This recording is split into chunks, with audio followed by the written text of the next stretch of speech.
Bom, retomando a nossa exposição, eu estava falando da antropologia, né?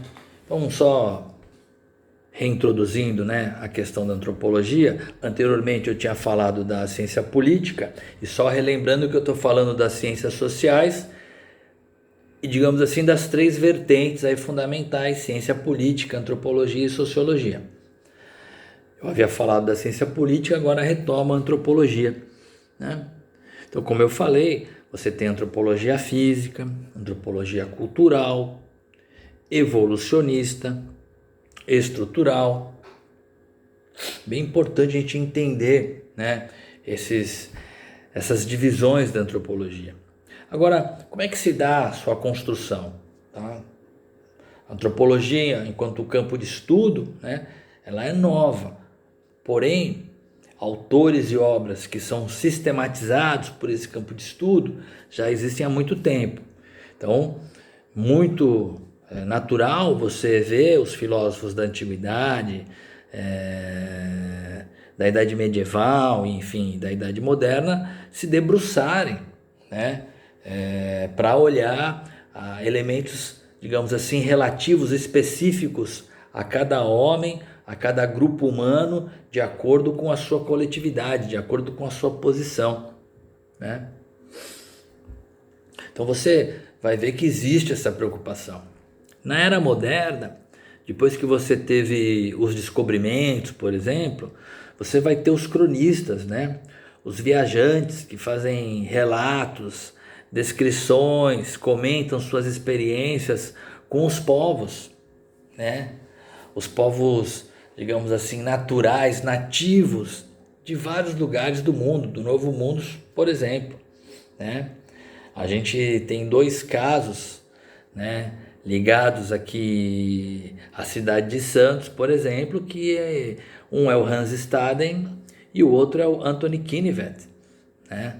Hans Staden, ele esteve aqui ali em meados, né, do século XVI, certo?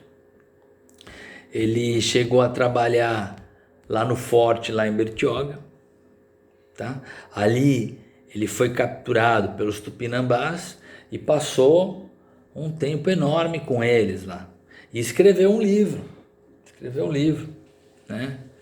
Ele era profundamente religioso, rezava a todo momento, a toda hora, e se por um milagre ele fosse salvo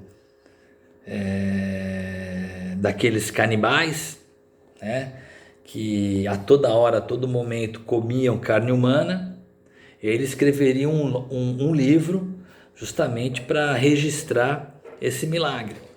E, enfim, e ele faz um relato assim pormenorizado da organização social dos índios, né?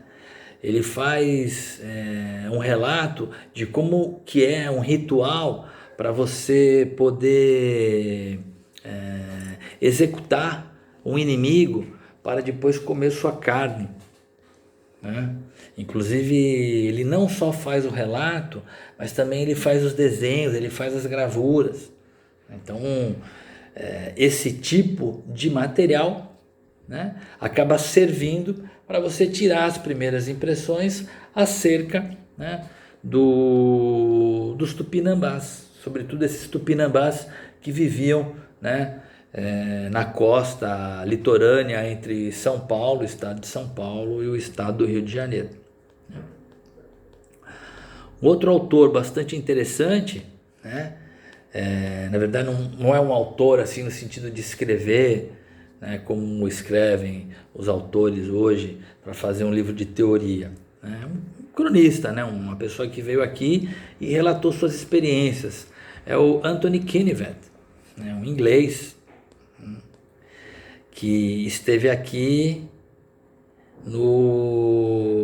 na segunda metade do século XVI.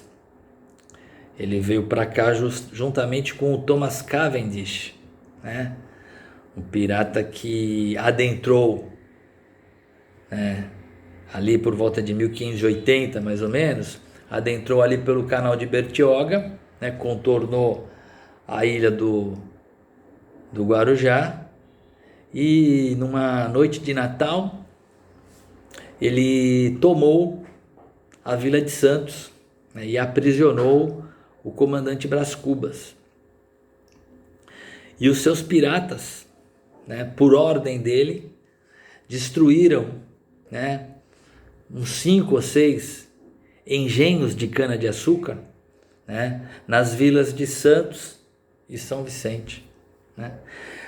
Com o Thomas Cavendish veio Kinnivet, né, e ele teve lá uma rusga com o Thomas Cavendish, e o Kinnivet foi obrigado a viver primeiro como prisioneiro dos portugueses e depois prisioneiro dos tupinambás, né?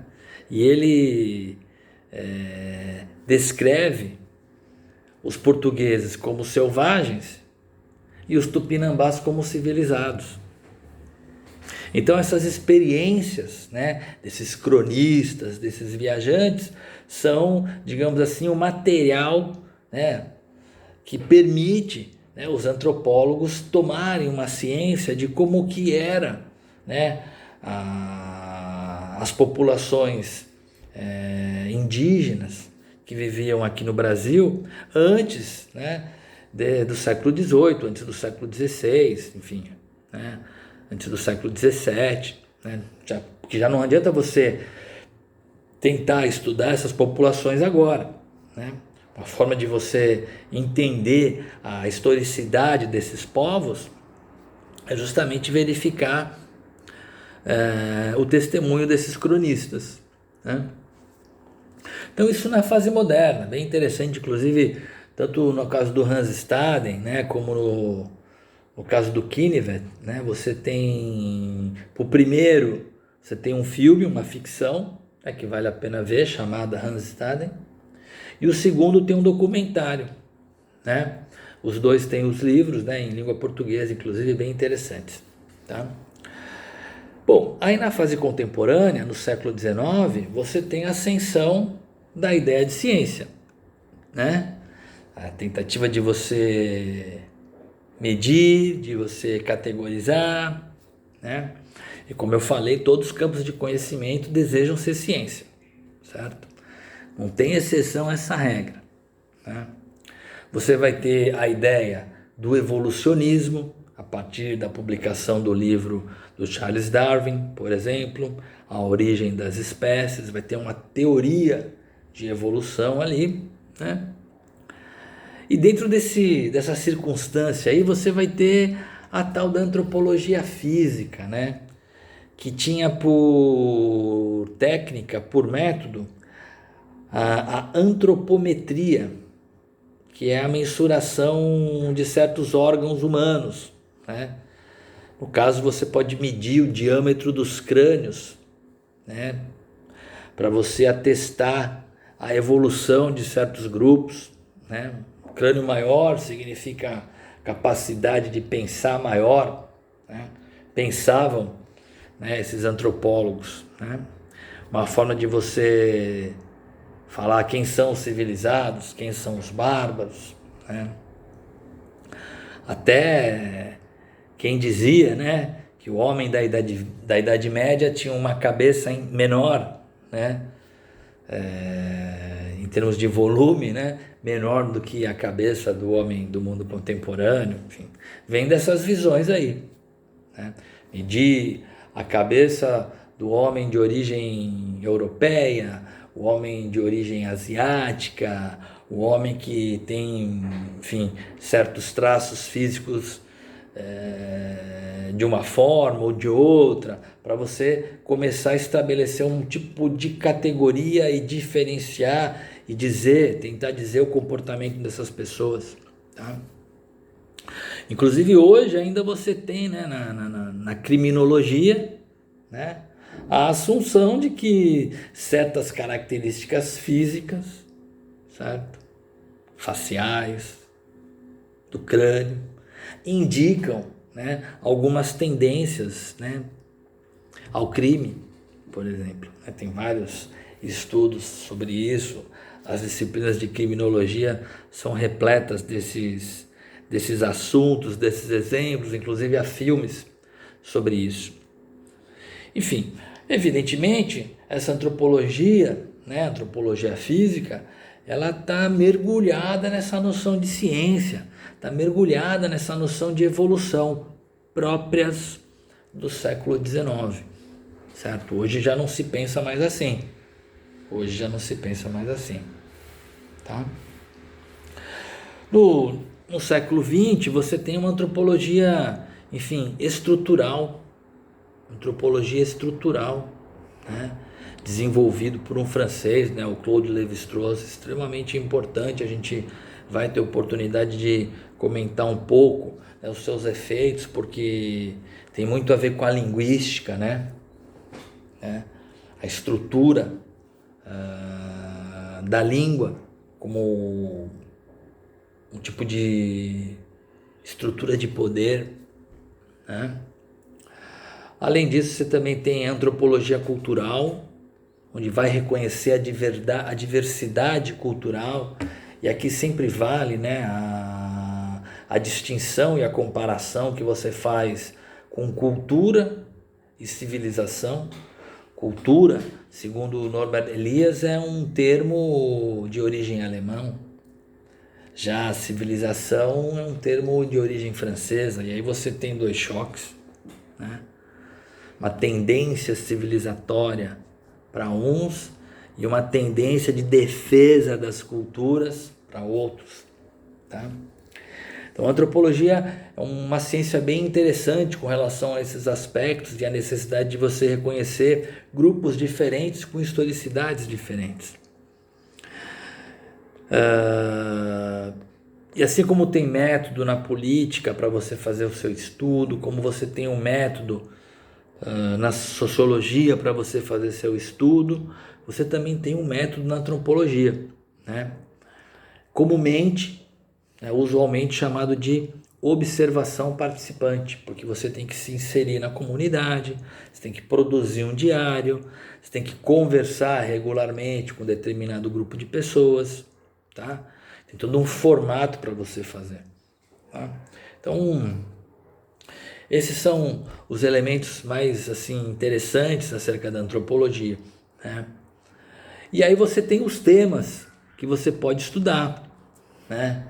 Então, por exemplo, a ideia de civilização, como eu falei aqui, a ideia de cultura, né? Essa correspondência antagônica que existe entre civilização do lado e cultura do outro. O reconhecimento da diversidade cultural, tá? É consequência direta dos estudos antropológicos, tá? Mesmo a sociologia ainda tinha uma visão civilizatória, tá? Sobretudo a sociologia francesa, certo? Hoje não, hoje você reconhece a pluralidade, né, das sociedades, dos grupos, das organizações coletivas, né, e suas formas comportamentais, tá? Então você reconhece a diversidade cultural. Veja que se a gente pensar em 2.500 anos de história, né, do mundo ocidental, pensando a partir das considerações dadas dos filósofos gregos, né, essa preocupação com o outro, né, com a diversidade cultural, com a alteridade, ela não tem mais de 200 anos, viu, gente? É uma coisa nova. Para nós, meros mortais aí, que não vivemos mais de 80, 90 anos, né, pode parecer muita coisa, mas para a história, né, do pensamento ocidental, não. É algo bem recente, algo bem novo. Então a gente tem a carga, né, ainda de literatura, de aprendizado, né, conexões, digamos assim, no plano das ideias, né, que ainda tem um certo dissabor, né, uma certa resistência para entender, né, e para aceitar, reconhecer as noções acerca da diversidade cultural, tá? E como eu falei, um autor importante aí é o Norbert Elias, né, um sociólogo alemão, né, já falecido. É que a gente vai comentar um pouquinho dele acerca dessas discussões no decorrer das nossas aulas. Também temos a questão, né, de um tema importante a ser estudado, além dessa relação civilização-cultura, é a questão das identidades. A questão das identidades, né? E aí a gente entra numa seara sempre difícil, sempre complicada, né? A identidade é algo natural, né? algo inato, ou ela é construída? Né? Então, identidade religiosa, por exemplo, identidade nacional, identidades raciais, as identidades que a gente pode falar de tribos urbanas, e há outras, né? Há outras. Identidades ligadas a esportes, enfim. Então, o elemento do estudo da identidade é muito importante, né? Você abordá-lo ele dentro de uma visão antropológica, né? E você saber que esses confrontos identitários, né, precisam ser repensados, precisam ser revistos, porque a identidade, ela não é inata, certo? Ela é construída. Em algum momento ligou lá uma chavezinha e você opera, né, achando que aquele elemento identitário é a sua razão de ser na vida. Toma cuidado com isso. Toma cuidado com isso, certo? Sobretudo identidades religiosas e nacionais, porque essas duas identidades, esses dois sentimentos, tá? São os causadores das piores guerras da nossa história, tá? As guerras religiosas que nós tivemos lá no século XVI, no século XVII, e as guerras nacionais, que foram essas guerras do século XX, tá? Então, preciso repensar isso a partir de uma chave de observação, de entrada, que é a chave antropológica, tá? Um outro tema interessante também dentro da antropologia é a questão da linguagem. A questão da linguagem, como eu falei. E aí, né, como eu disse aqui, muitos temas, muitos assuntos que a gente chama como sendo, a gente assume, né, ou aponta como sendo assunto da antropologia ou da sociologia, os filósofos já haviam discutido. O caso da linguagem é um caso célebre, um caso excelente para a gente pensar isso, né? Porque já nos dizia Platão, num dos seus diálogos, que a linguagem é igual ao fármaco, né? Fármaco. Dependendo da dosagem, né, o fármaco, um produto que cria o remédio, a substância que cria o remédio é a mesma substância que cria o veneno e a maquiagem. Depende da sua quantidade, da sua proporção. A linguagem é igual ao fármaco. Dependendo da sua quantidade, ela pode ser veneno, ela pode ser maquiagem, ela pode ser remédio. Então a gente precisa ter cuidado, né, com o uso da linguagem. A linguagem ela pode ser esclarecedora, portanto, um remédio. A linguagem ela pode ser algo que nos engana, portanto, maquiagem. Ou a linguagem também pode ser algo que nos seduz, né, que nos leva ao confronto, que nos leva aos embates. E aí, essa linguagem é um veneno, né? Porque os elementos que compõem essa linguagem veneno fizeram que você tivesse uma disposição, né, letal nos campos de batalha, tá? Então é importante a gente pensar, né, a linguagem, não só com relação a esses elementos ligados ao fármaco, mas também a linguagem como estrutura, né? Uma estrutura de ordenação do nosso modo de viver, né? Como uma estrutura da qual manifesta-se o poder, né? Então pensar a língua, o discurso, a palavra, como nós somos limitados pelos termos da linguagem, com os quais nós aprendemos as coisas, a ponto de a gente não conseguir ter visões para outras ciências, para outros campos de saber, tá? Como se a gente entrasse num tipo de labirinto lexical, semântico, e não conseguíssemos mais sair dele. Tamanha é a força da estrutura e da manifestação de poder que é a língua, tá? Então, essas coisas a gente pode ver no mundo da antropologia estrutural e também um pouco no mundo da linguística, né, e da semiótica, tá?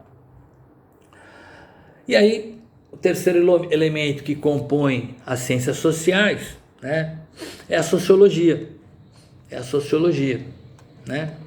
E da mesma forma, né, os filósofos clássicos, Aristóteles, Platão, né, Sócrates, Platão e Aristóteles, essa é a ordem, né, discutiram, né, algumas características da sociedade enquanto grupo, e em que medida certas características você poderia ver em outras sociedades, né? Os filósofos clássicos fizeram isso, os filósofos modernos também fizeram. A filosofia é a mãe de todas as ciências, quer queira ou quer não, né?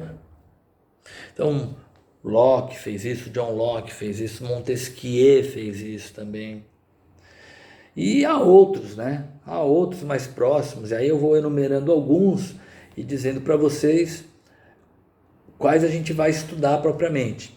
Então você tem Saint-Simon, por exemplo, extremamente relevante, sobretudo para aqueles que estudam aquela região da Europa, né? Aqueles grupos ligados a certas considerações primeiras com relação à Revolução Industrial. O Hegel, que a gente começa a nossa aventura com o Hegel, certo? Um filósofo que viveu entre o século XVIII e o século XIX, certo? Ele se propõe uma visão totalitária da história, certo? Essa visão totalitária da história vai ser extremamente influenciadora, né, dos autores do século XIX, certo? Ele vai resgatar um termo lá da antiguidade, que é a tal da dialética, né? Você vai ter uma dialética transformadora e uma dialética evolucionista. Esta última é a dialética hegeliana. Então, depois dele, você tem Auguste Comte, um autor francês, né, que eu acho importante a gente estudar, sobretudo no Brasil, né, uma vez que a nossa bandeira ela carrega dois termos, ordem e progresso, advindos, né, da filosofia positivista do Auguste Comte, né? Vou ter a oportunidade de comentar isso com vocês, então a gente vai falar um pouquinho dele. Um autor que não pode faltar, né?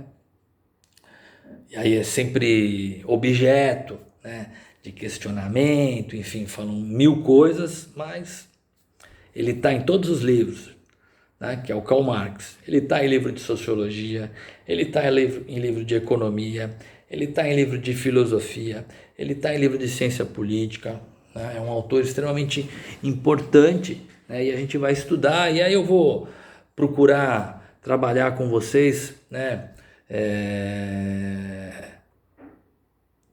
quais seriam assim as figuras das quais o Marx tira, né, as suas expressões mais fundamentais. E aí é uma coisa assim bem interessante, porque ele tira de alguns autores liberais, certo? Então, assim, mas espera aí, ele é um marxista de esquerda, mas ele está buscando conceitos de um autor liberal? Pois é, a gente vai ter oportunidade de ver isso, né? A gente vai estudar o Karl Marx, ver por que ele é relevante, por que ele é importante, né? Ele tem uma ideia de unidade de análise bastante interessante, tá?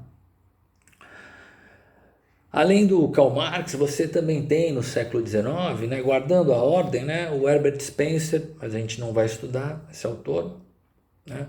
Um autor que também está ligado numa visão de história, né? Totalitária, né? Uma visão ampla de que há um tipo de evolução permanente, tá?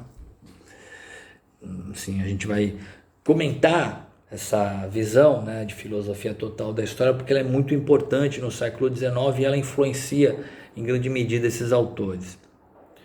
Um outro que nós vamos estudar, né, por assim, obrigação propriamente, é o Émile Durkheim, né, um autor francês, né, e tudo leva a crer que nós terminaremos com o Max Weber, tá? O Max Weber, então, o autor aí da ação social, certo? Da ação social. Bem interessante estudá-lo para a gente, enfim, perceber os diferentes momentos e as diferentes formas de pensar. Uma coisa é você pegar o Hegel, que está na virada do século XVIII para o século XIX, portanto um conjunto de eventos que faz com que ele pense de um modo, certo? E também uma herança intelectual que ele tem.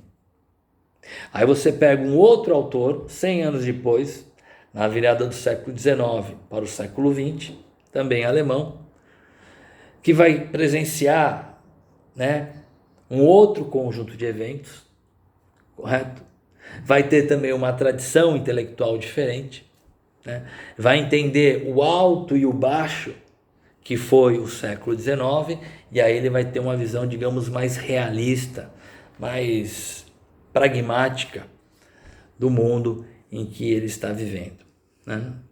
Então, como eu falei aqui, o século XIX é, portanto, onde você tem a origem das ciências sociais, onde você tem a origem da sociologia, né? Em função de N razões, de N consequências, você vai ter o foco, né, dessas ciências a essas consequências do mundo pós-revolução industrial. E aí, repito, urbanização, mecanização, proletarização, constituição de empresas, certo?